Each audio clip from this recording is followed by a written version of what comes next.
If somebody told you you could buy a beachfront apartment for 75,000 Aussie dollars, would you do it? This fine, crisp morning in southeast Queensland, it was 2 degrees, might be about 7 now. It's surprising, isn't it? You think you work your whole life, you've achieved some kind of financial security as best you can, and Australia's gone to the dogs. The Special Envoy for Islamophobia, yes, that's a role, is arguing that terrorism should not be ideologically defined. So while the country's going down the gurgler and the economies and our costs of living and our standard of living is going down the gurgler, they're having ideological debates in Parliament. That's the most important thing to do. It's all bullshit, isn't it? So it gets a man thinking, or a woman, not children, a person of retirement age.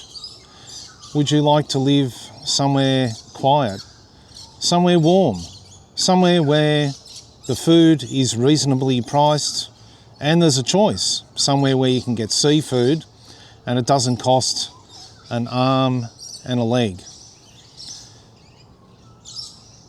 That place is Cha-am in Thailand. I was quite shocked to find out. I'm in contact with a bloke, and is it a scam? Who knows? He's selling a one-bedroom apartment for 1.7 million baht, which works out to about 75,000 Australian dollars. The common complaint about all of this is that, you're not a permanent resident in Thailand, you're not a citizen. The property title called Chonot is not tied to a visa. It does not grant you a visa, unlike in possibly Malaysia and Cambodia. Malaysia has a program, My Second Home. They're trying to offload excess apartment development to Westerners. Cambodia's got quite a lot of generous programs and gives you a pathway to being a Cambodian citizen. In Thailand, you cannot, right? Unless you live there for 3 years on a marriage visa and can speak fluent Thai, something like that, then you can. $75,000, is that the price of freedom? I looked at apartments in Bangkok. There's a huge amount of supply. What the property market in Thailand is very different to Australia. People will want a price and just leave it sit there for years and years and years.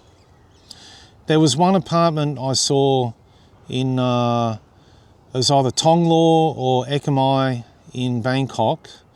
They wanted about 440,000 Australian dollars, 2-bedroom. It was the original furnished. All these places come furnished. No one had ever rented it. It just sat there for 5 years.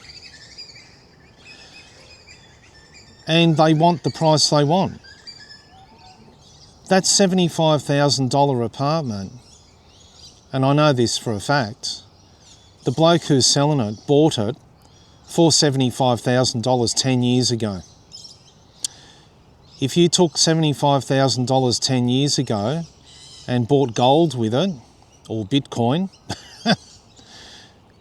it's going to be worth a lot more than $75,000 today. That tells me that on a financial basis, purchasing a property in Thailand like that is not a good deal. In Australia, present situation accepted, the general rule of thumb is that property's either going to stay the same price or go up. It's going backwards at the moment, but by a bit, maybe 10%. It was overheated for various reasons, supply and demand, blah, blah, blah. Would you purchase an apartment and it's not going to go up? For $75,000, basically the price of unfortunately, the price of a new SUV, kind of mid-top spec SUV, it gives you certainty. That's what you're purchasing. You're not purchasing an asset that you expect to go up in value in Thailand. You're purchasing a place where you can go and whenever you want. You're buying certainty. As you get older, one of the most important things in life is certainty.